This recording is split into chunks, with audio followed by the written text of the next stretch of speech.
Spectrovision Radio.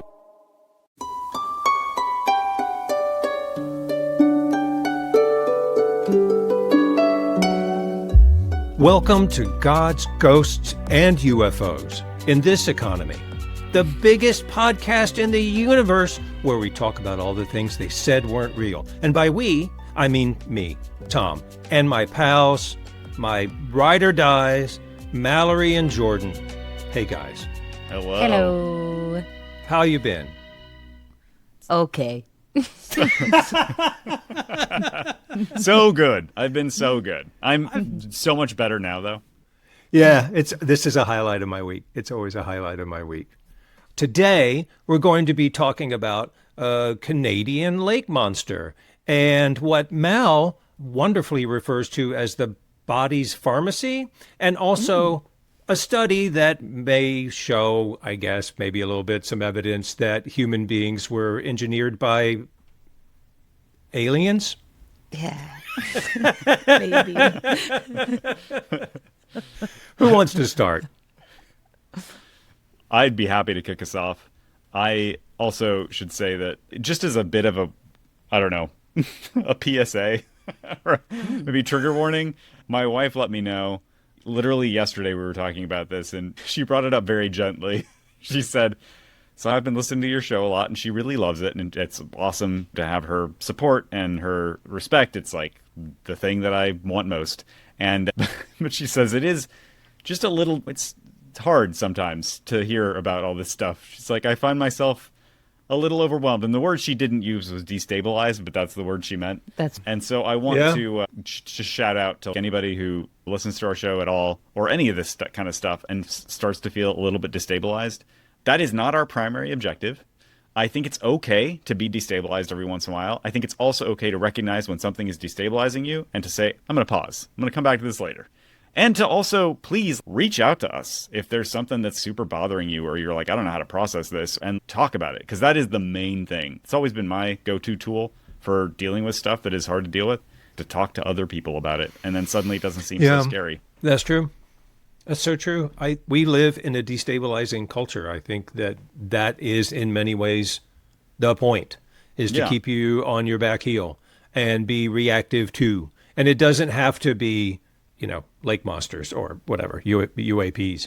It can be, the death of a loved one, like Mal and I were talking about before we started taping, or just this news cycle, which feels like an infinite spanking machine, and you're just getting kicked around. And what does it do? It destabilizes you. What's coming next? I don't know. And so, that almost feels like the point.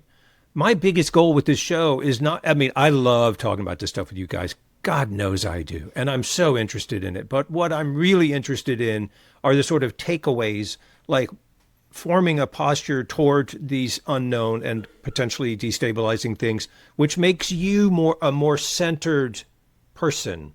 And that's why we're constantly talking about intuition and gut and just trusting yourself and knowing yourself a little better. Yeah. Yeah, I also find this very destabilizing. In fact, I was talking with your wife about it after the panel we were on like 10 days ago, right after, because I was like, I hated some of this. I had a very here's the 5 types of aliens. Exactly. That stuff where it's like, ooh. Soft animal body wanted to flee, a kind of thing. So I think I could always probably be a bit more verbal about how stressed some of this makes me, because I think it's very normal. And I also think, I just very much echo what you've both said, that it's more about trying to maintain a sort of a comfort with uncertainty, not with this horrible new reality that you have to adjust to. It's like, well, actually, the whole idea that the more you know, the less you know, that you can read every book about a country and then you go to the country and you're like, wow, I had no idea what it actually was. And I think that's sort of what we're trying to do, is just stay wide open. Mm-hmm. Which is scary, it's actually very scary. So I think the nice thing is that we are also we regularly talk about kindness and grace and gentleness while we're talking about it. Because we are in this together. I was listening to the latest episode of Otherworld, which is a podcast I really enjoy, and this woman was recounting her fairly unhappy experiences in a movie theater that she worked in, although she did get some control over that situation, a supernatural experience that she had several times with an entity. And the thing that really stuck with me was that she told her family, she was a teenager living with her parents, she told her family, and they believed her immediately. And she talked about how much that meant to her. Just for not only for someone to listen, but go, you know what, I believe you saw what you claim to have seen. I told Carly one of the reasons that I felt so passionate and so urgent in starting this show was because I felt like I needed to deal with some stuff that was really destabilizing me. And I wanted to do something with it that felt constructive and positive, that I could put it somewhere, process, integrate, whatever you want to call it.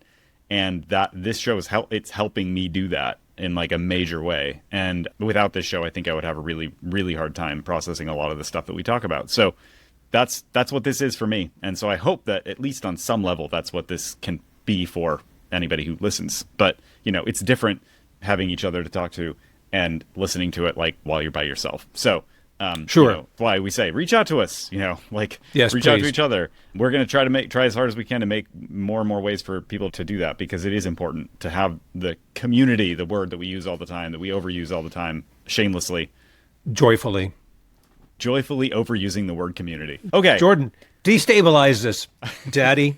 Let's go.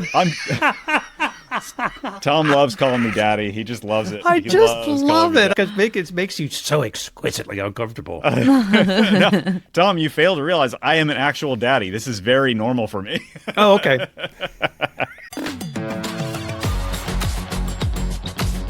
Well, actually, I'm going to do the opposite of destabilizing today. I have a really feel-good topic. First, I want us all to take a deep breath, because that's what we're talking about today. Breathing. Specifically, we're actually talking about not deep breaths, but high ventilation breath work, which is a practice I've become more and more interested in over the past year or so for reasons I will get into a little bit later. What got me onto this topic today is an article in The Debrief by our friend Chrissy Newton, host of the Rebelliously Curious podcast. With her characteristic diligence and thoughtfulness, she lays out the findings and implications of a new study that strongly suggests certain kinds of breathwork can induce psychedelic effects. Before I get into this, it seems important to acknowledge once again that breathwork is not a new thing. It is ancient, and its potential for both physiological and spiritual healing is not only well known outside of modern Western culture, it is basically taken for granted. So this is about as good of an example of materialist appropriation as you can get, but still, it is really cool. And I should add that it doesn't bother me at all that Western scientists show up to these kinds of parties, as long as they don't pretend they're somehow the only adults in the room, which is one of the reasons I love Chrissy so much. She's really good at framing this stuff with humility and respect. Because actually it would be tough to find a practice with better ancient bona fides than breathwork. We're talking shamanic traditions using breath control and drumming. This stuff goes back to prehistoric times in places like Siberia. Chinese Taoist practices like Qigong have been around for thousands of years, combining breath control with movement and vocalization. Tibetan monks developed incredibly sophisticated techniques blending breathing with chanting and ritual instruments. Across radically different cultures and continents, humans have been independently discovering that controlled breathing could alter consciousness. Now, comically late to this particular party, researchers at Brighton and Sussex Medical School just published the first neuroimaging study to map what happens in your brain during high ventilation breathwork, or HVB, which is basically fast, deep, rhythmic breathing paired with music.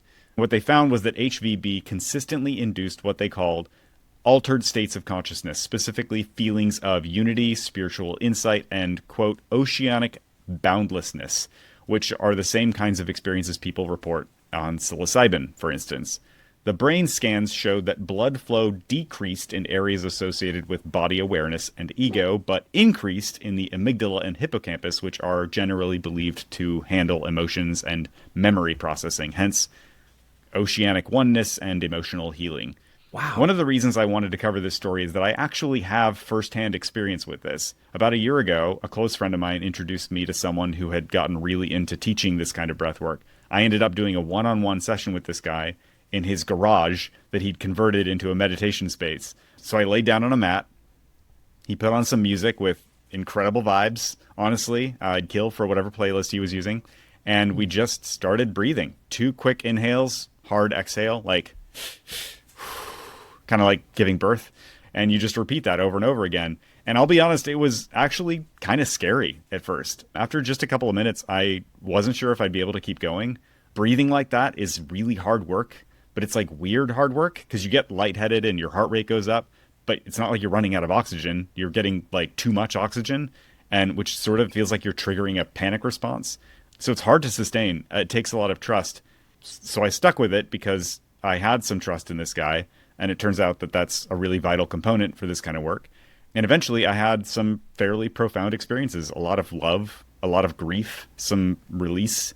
There was also a very strong sense that I needed way more of this kind of medicine. Like there was this enormous dam blocking a whole lot of unprocessed stuff in my soul, but then also a deep sense of peace about that. And when it was over, it took some time to come all the way back to my quote unquote normal state. I was pretty emotional. I wanted to do it again. And I've tried it on my own a couple of times since then, but it's really hard to be successful without a guide. And I haven't done it, a guided thing since then. So I've got a lot of other thoughts here, but I really want you guys to weigh in before I eat up all the time on this segment. I'm glad you had a good experience. I've been doing breathwork since 2022. Okay. You should have done this segment. No. I actually think it's great that you've done it, in part because I don't meet as many men who are doing breath work. And I think it could be helpful to let people know that it's not a, I don't know, like a, I've been it's not a gendered thing where it's like circles of, because almost every breathwork in person group I've been a part of is almost 100% female. And I don't know if that's because I'm female and so the male groups don't invite me. But I find you can take 3 cleansing breaths and call that breath work. Mm-hmm. Or you can do an hour-long session that's very, very challenging. I do a lot of breath retention in the mornings, and it's very, for me, it feels spiritual. It feels like a type of prayer because you empty all the way out and you hold empty for as long as you can. And there's just something about like descending as low as you can before you greet the day with these lungs that are not used enough. That's why we need it. We're not using our young lungs properly. But yeah, I love it. I love breath work. That's part of the body's pharmacy is that if you and it's also an actor thing. There are massive schools of thought that I'm not that familiar with that all about the idea that you can get yourself into emotional states without having to use memories or traumatic things that have happened to you by just mimicking the breath that someone might have when they're having a panic attack or when they're really angry, instead of trying to dredge up things that might make you take a lot of pills later that night because you're not in an okay place. You know what I mean? I try to be open to all things and remedies that I think have value, and I most assuredly believe that this one does. But my experience with a lot of breath work, which is limited, but my experience with breath work and things like yoga is that just kind of makes me mad. Like I just sort of get mad. I have a big resistance to it, which I should investigate. I want to know why. Yeah. But look, I suffer from anxiety. I suffered from massive panic attacks in my youth, and I used to be a smoker. So all that is like, stop breathing. And we were talking about being destabilized, right? The panic attack thing is basically you have these physiological symptoms and your mind is like, what is it? I will name this. You're dying, you're not actually dying. You're just trying not to breathe. You're trying to hold really still or your heart's going a mile a minute. And so what is that? That's being closed off, right? That is trying to be invulnerable, tensing up, creating a carapace, like a literal suit of armor, not breathing, not letting the world in. And if you do breathe deeply, it is its own kind of vulnerability, isn't it? It's its own kind of like invitation, I think, emotionally. What I found extraordinary, and I'm assuming it's not hyperventilation, right? What's the term? Oh. High ventilation breathing. Yeah. Right, which I'm assuming by ventilation they mean oxygen intake. Yeah, I mean, so what you do is you are hyperoxygenating your blood. So in a sense, you are hyperventilating. It's just a sort of controlled, purposeful hyperventilation. So you are, and that's part of what you feel when you start to do it. And it actually doesn't take very long. If you do it just for a few minutes, you could even just count to 10 to try to take like really, really, really deep breaths and push it out and just do that like 10 or 20 times, you will start to feel this thing where your body, it starts to freak out because it's not used to having that much oxygen in your blood. And I do think that this is understudied, and I have a cynical take as to why. It's a pretty basic cynical take, which is that you can't patent breathing. But to the degree that it has been studied, there's all kinds of interesting health benefits and biological benefits to having over-oxygenated blood, at least sometimes. So the premise is that you're saturating your bloodstream with oxygen. However, like oxygen was decreased in certain areas of the brain that account for whatever, the sense of self or the body or the individuated self, while it was increased in other parts of the brain that feel sort of connected. And I'm like, what is that physiological process by which this stuff starts to get routed? You know, that's amazing to me. Yeah. Given the sort of limited information we have from the study and from what we understand about, you know, just the circumstantially, like when this kind of breathing is done and what for, that there's a lot of different components at play here. One of the troubles with a lot of scientific inquiry is that it tends to be very modular. So it wants to take one tiny thing and it isolates it from all the other things and tries to determine the effect. But this is not something that is, like, you can't break it down that way. Like, you have to take sort of all these components together. You have to have kind of a holistic perspective on this kind of practice to understand what's going on. And so if you try to understand why a person's brain or body or whatever might sort of make the choice to flip into this paradigm of connectedness and sort of turning off the sense of self and turning up the memory and emotional processing, etc., could that partly be because, A, you are sort of signaling to your body that it has an abundance of air, like you have so much more than you need in this moment. And not only that, but that with the music, that is another signal to yourself that there's sort of this communal support going on, because you can't do that yourself. Like, you need other people around you to sort of provide that kind of stimulus. So not only do you have sort of enough physically for your sort of biological needs, but you also have the community around you that you need. You have the other people around you to keep you safe, so that it's safe to sort of disconnect from that hyper-individuated self. It's safe to feel more kind of connected and at root peace. And then it's safe to do the emotional and memory work that needs to be done, because, you know, I've thought many times about your comment, Tom, last week about it may not be very useful to think time isn't real when you're, you know, faced with a saber-toothed tiger. Yeah. Like, it's the same. I think it's the same thing. Like, there are times and places where it is not appropriate or safe to do this kind of work. It's not safe to, like, sort of let go of your individuation and to do emotional work, like when, you know, you're driving a car, for instance. And so I think the body is very intelligent, and it needs certain signals to sort of tell it when it's okay to do certain things. You can send it those signals very deliberately, but it's not trivial either. That's why doing like HVB is kind of hard. It takes a lot of sort of orchestrated effort to get your body to a place where you're like, okay, it's actually safe to enter this altered state. We all know what it feels like to relax. Oh, I'm finally able to breathe. You can breathe now. Or when you finally get to the beach or wherever it is that's the safe place for you, or you're on the vacation and you just go, yeah. It's a sigh of relief, it's a sigh of openness, and it's a sigh of relaxation. I grew up running, and I don't think I realized until I started doing breathwork several years ago that maybe one of the biggest benefits of being a distance runner was a consistent 30 minutes to an hour of breathwork. Like doing a steady in and steady out rhythmic. It was the only way I knew how to meditate for the longest time.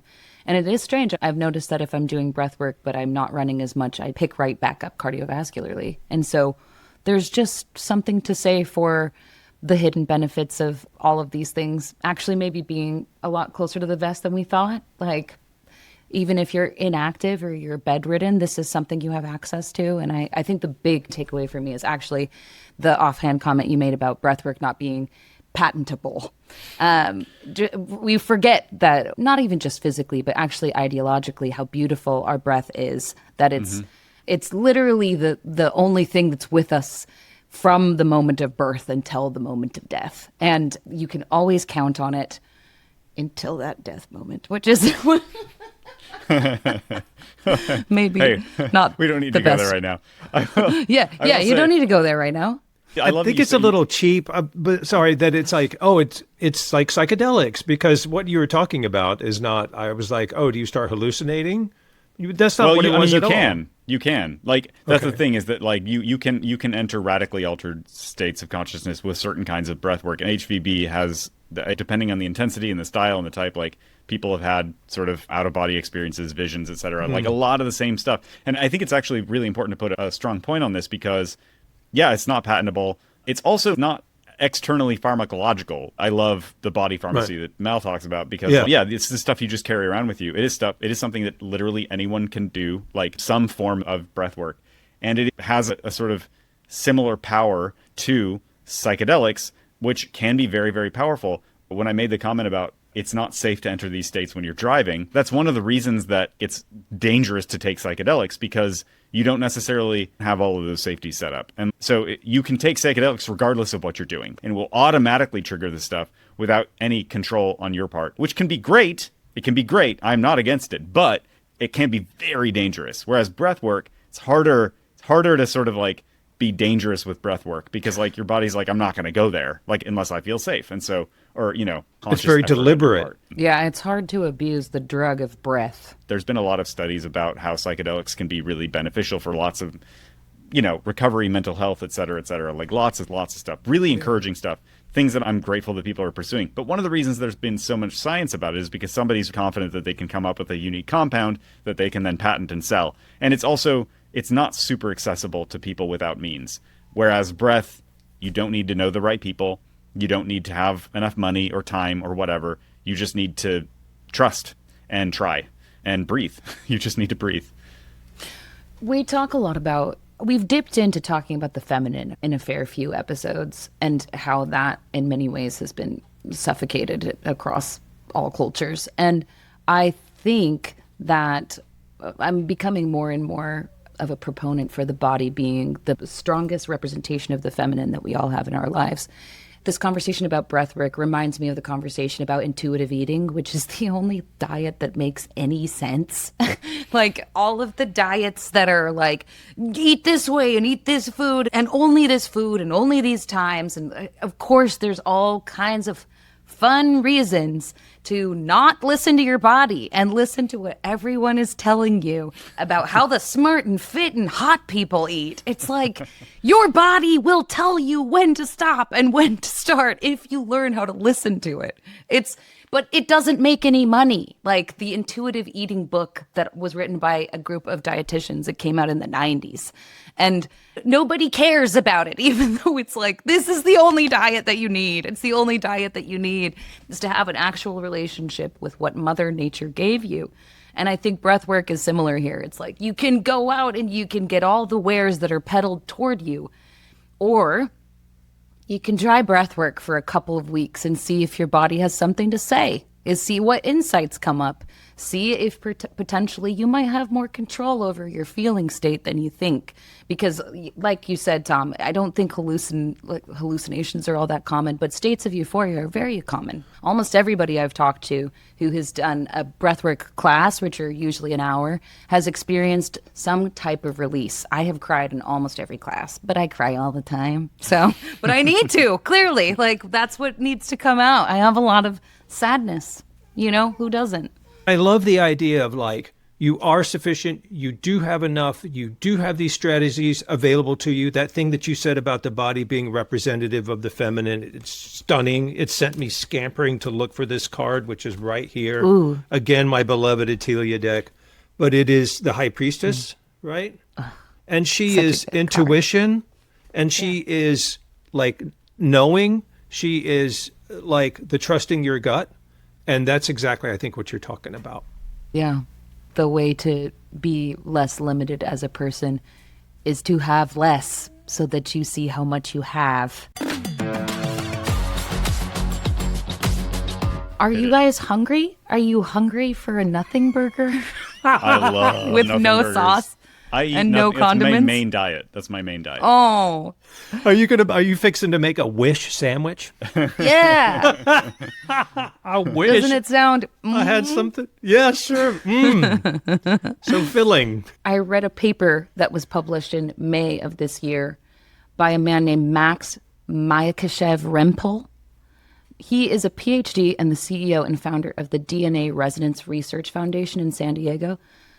So I'm pretty sure that this is where the publication came through his research foundation, which is crowdfunding on his website. And the website is not incredibly well designed.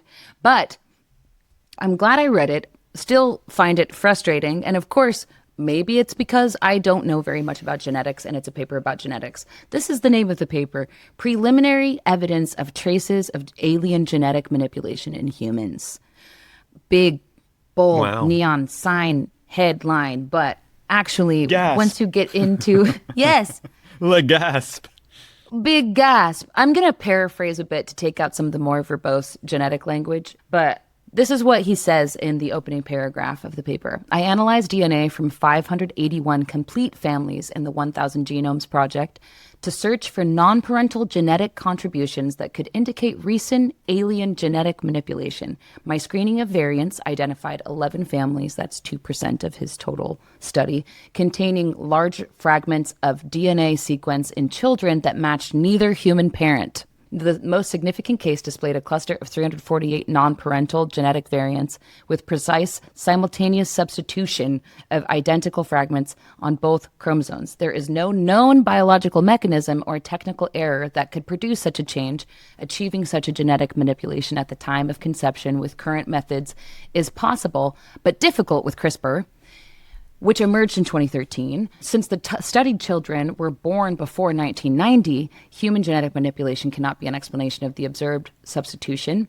This is strong evidence for extraterrestrial genetic manipulation. And that's where he lost me. How? Yeah.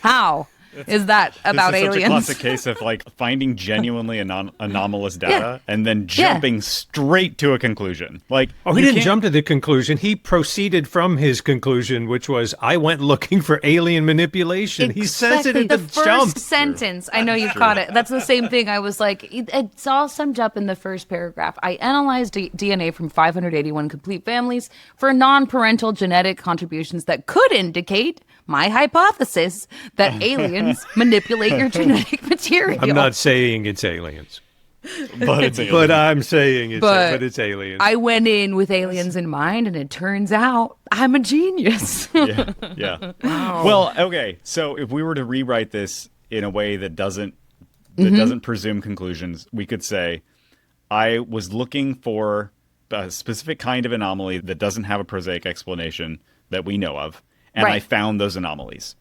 That's a big deal. Like, that's It cool. is. That's It's a a really huge that's a deal. very like definitely more study. Like, we should find out. Absolutely. Hey, I what would is be this, an curious exam- if there were correlations between the people that he found with these anomalous DNA signatures and people who had reported, like, were at least proximate to, like, Yes. abduction stories. That would be meaningful.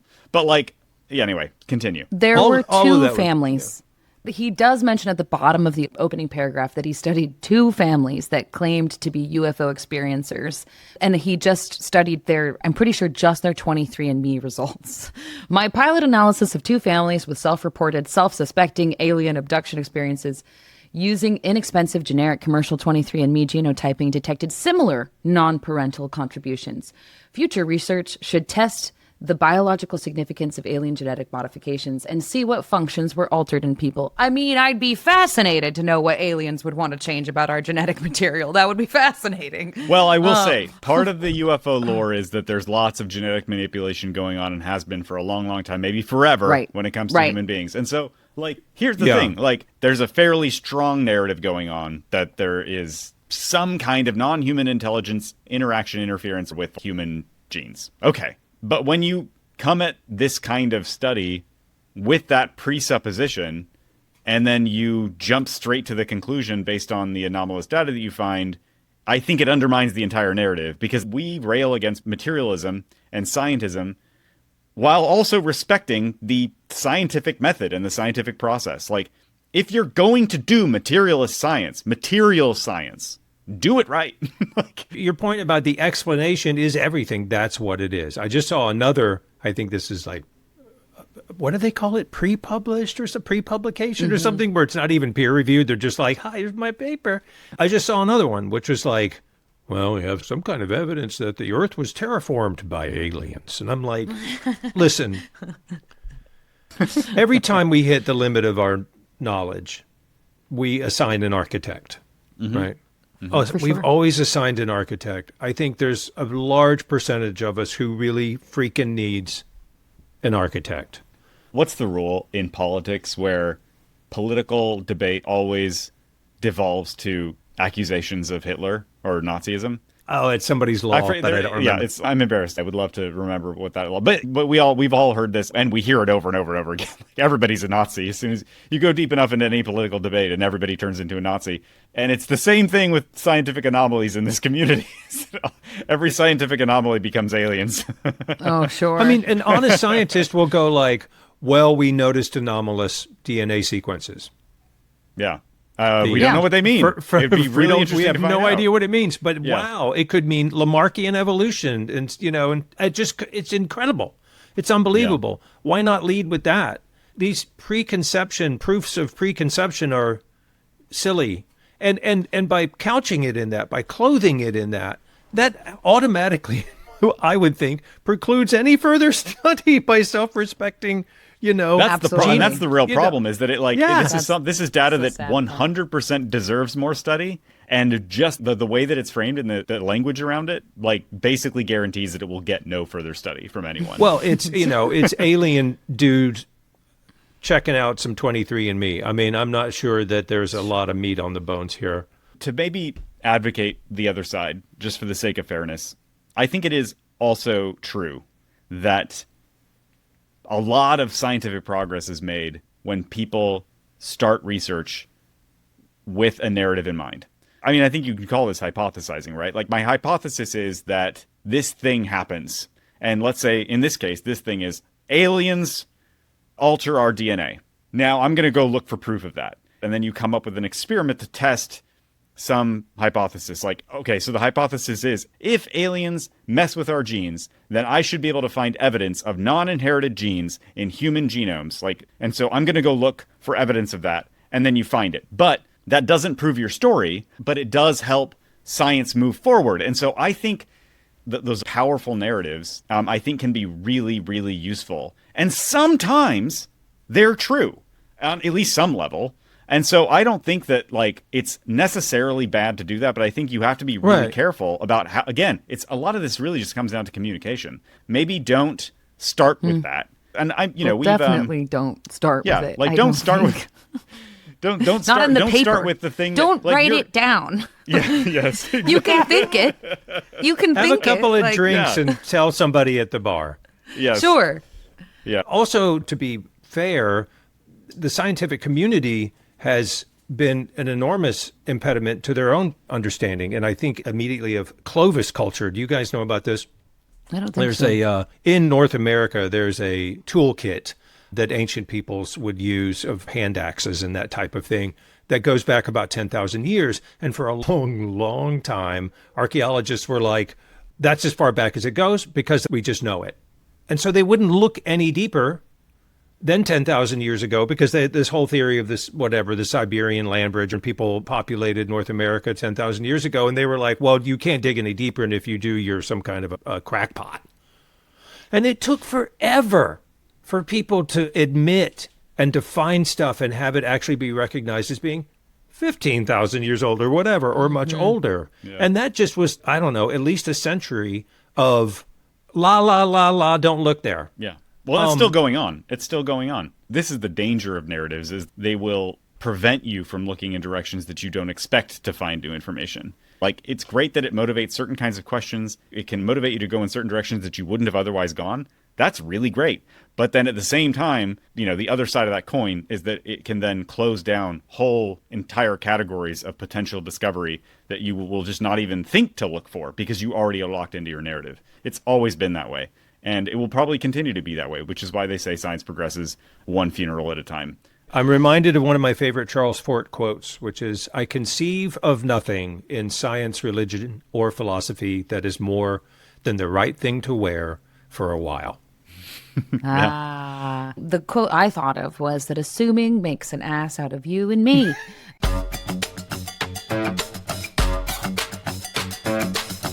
Are you guys ready to Ogo Pogo? I feel obligated to say yes. Thank you. Absolutely. Because we're Ogo Pogoing. We begin with an article from Canada, published in the August 7th edition of British Columbia's Vernon Morning Star, titled Possible Ogopogo Sighting in Okanagan Lake Ahead of National Sea Serpent Day, an oddly self-negating headline.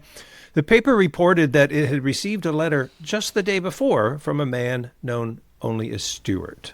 Here's what it read. I was sitting on my deck on a calm evening and saw the water start to swirl going south, then suddenly turned to the north, and something appeared on the water that I immediately captured with my phone.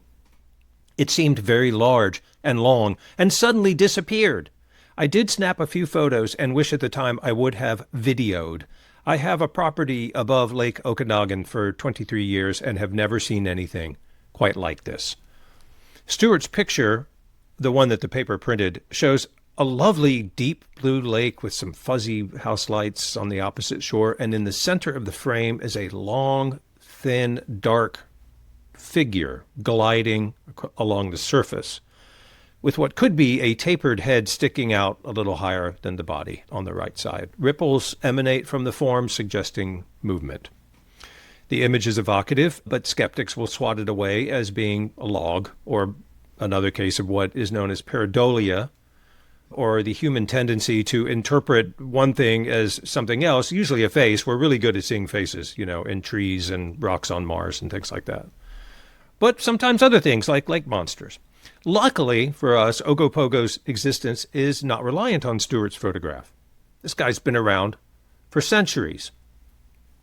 In Canadian First Nations mythology, as well as multiple sightings, films, and photographs, some of which we'll be showing you while I prattle on. What's interesting, to me at least, is the consistency of these reports. Ogopogo is almost always described as a bus length, that is to say, at least 49 feet, sometimes 100 feet, dark, serpentine creature that can move at terrific speed through coiled vertical undulations and a push of a very powerful tail. Various sightings describe a gray to black, multi-humped serpent with head shapes ranging from that of a horse, goat, snake, or alligator. Ogopogo got its name in 1924 when new lyrics apparently were applied to an old English drinking song, which is how we get a lot of our favorite tunes, including the national anthem. And this lyric went, his mother was an earwig, his father was a whale, a little bit of head and hardly any tail. Ogopogo was his name. To the Silix Okanagan people who have lived on that land for countless generations, Ogopogo is known as Naha'ait, please forgive my pronunciation, which is a sacred lake spirit who protects the valley and lives in caves under Rattlesnake Island, popularly known as Monster Island. This entity has the head of a horse and the antlers of a deer. The first eyewitness account of Ogopogo from a European settler occurred in 1872, when Canadian writer and BC historian Susan Allison reported seeing what she called a dinosaur swimming in the lake. Interestingly, Ogopogo is often compared to another lake monster called Cadborosaurus, and both creatures strongly resemble Basilosaurus, an extinct whale with a full set of teeth. Cool. To no one's surprise, the scientific community rejects Ogopogo's existence, claiming... Really? Yeah. I hope you're sitting down. Claiming correctly there's no physical proof like a carcass or bones, and blaming sightings of the monster on the misidentifications of logs or sturgeons. I don't know if you guys ever seen a picture of a lake sturgeon. They're actually huge and scary. They're like gigantic, scary looking, like bony looking fish. So, it's possible for sure. And in fact, what's weird about it is that some Ogopogo sightings say, I saw what I thought was a log until it started moving. So, how can we fully wrap our arms around the mystery? In 1991, a scientific expedition funded by Japan's Nippon Television conducted a high-tech search of Okanagan Lake using a remotely operated vehicle, sonar, underwater cameras, and a mini submarine. And they came up empty-handed. And we can't be sure why this was the case, but I will say that it's almost certain that the team neglected to bring the traditional sacrifice of a chicken, salmon, or other small animal to Naha'it. Regardless, for an animal which apparently doesn't even exist, Ogopogo is wonderfully persistent. Yeah. This is so refreshing. The Loch Ness Monster is so famous for not existing and for being seen occasionally all the time. And Recently, too. I'm just so thrilled that there's another lake monster. Oh, there's a bunch of them. The other lake monsters need some love. I'm done with Loch Ness. Like, that's so boring now. I'm moving on. I feel like I want to date around a little bit. I want to see some other monsters. Let's give it up for the Canadian, the OG, man. I mean, Ogopogo doesn't, at least in European, like whatever, doesn't go back as far as Loch Ness. I think that goes way, way back. But this creature has been attested to for a very, very long time. Also, should we not be surprised that large animals, large cryptids, let's say, are potentially smart enough not to be detected by a little submersible that's like, where are you? If I was pretty good at swimming, if I was really good at swimming underwater, which I presumably would be if I was an amphibious creature, I don't think I'd have that hard of a time not being detected by one of those little, like, submersible. I've seen the way they move. Those are not impressive in terms of their reconnaissance really abilities loud, too. underwater. Yeah. Right, especially in the early 90s. If it doesn't want to be seen, you're not going to go find it. Also, like, should we be surprised that you haven't found any carcasses or bones? Like, how many carcasses and bones surface in lakes of lake creatures? Like, a lot of them don't, because it turns out that those are pretty good at sinking to the bottom and getting buried in sediment. So, like, same with actual whales. I mean, yeah, oh, absolutely. So I'm not going to say, like, oh, these things absolutely exist. But, like, I feel a lot more confident. If I had to, like, put money down, I would put way more money down on them existing than them not existing. Me too. I'm with you. Absolutely. And that's awesome. And I'm like super excited about that. Please, like, I want a world full of monsters. Thank you. I'll admit I feel a kind of despair about this because I would love for it to exist, but I don't feel like it would be very likely. The idea that, maybe it's not even a family. It's just like, how there are some turtles that live for like 100 years. They have longer lifespans than we do. Yeah. It's exciting to think that there could be some kind of even a lone creature that doesn't even have offspring that could be around. I mean, I like it so much. I really want it to be real, but I feel like here's it's the thing. so unlikely that we're going to find. I don't know how unlikely it is. I will say, I think that it's not likely that they're all. I mean, I'd love for all of them to be real, of course. Same. But I think it's unlikely that they're all real. However, I think it's more unlikely that none of them are real. And the reason I say that is because if you think about how many species we don't know about, and in a lot of cases, the larger the species are, especially when they're underwater, the harder they are to know about. Because the larger they are, the smarter they are, and the more capable they are of maintaining their anonymity if they don't want to be scoped out by other creatures, if whatever. Like, I mean, humans are dangerous animals. I think it's just not a far cry to think that in a large volume of water, which, like, some lakes are freaking massive. That, like, this one is. This one's big. And that it would take us maybe never, right? Being able to, like, actually get hard evidence of these things' existence, unless, like, our ability to scan and to surveil underwater environments got, like, a lot better. Because right now it's, like, not that good. Like, we're just not very good at, like, water turns out to be a very hard thing to see through. It's a very chaotic data environment. So I think that, like, there's more than enough room with all the anecdotal evidence. Like, so many of these sightings come from people who are like, I didn't believe this thing, but I was out there and I saw something that is just like, that had to have been a giant creature. Like, there's no other explanation that makes any sense. And those kinds of stories are so ridiculously common from people who are, like, generally speaking, so trustworthy in, like, every other facet of their lives that, like, I don't know. I think to me that feels like more evidence than the sort of false Occam's razor decision that these things can't exist. Well, the correspondent who wrote to the paper has lived on the lake for 23 years and has never seen anything like it. And it's all about data aggregation, right? So it's like, It goes back hundreds of years with people claiming pretty consistent reports of a very large serpentine creature that occasionally appears in the lake. That suggests to me that it's real in no other form than that we need it, and it exists in a kind of a meta consciousness. And since I believe that the physical world is a manifestation of universal consciousness, it's already there. Does that mean we're going to dredge up a body? No, it certainly No. does not. Does it mean that it's even necessarily a physical materialist animal in lieu of a lake spirit? No guarantees there. You I mean, know? I'm always going to go back to the giant squid too, which we were 100% convinced didn't exist until they found It was one. literally a sea monster. Also, of course, you wouldn't believe it existed before they found one. You're like, I'm sorry, what? You're like, Oh, yeah. And they're super, super smart. The idea that it's some persistent, fossil. Okay, we've seen that too with the coelacanth, right?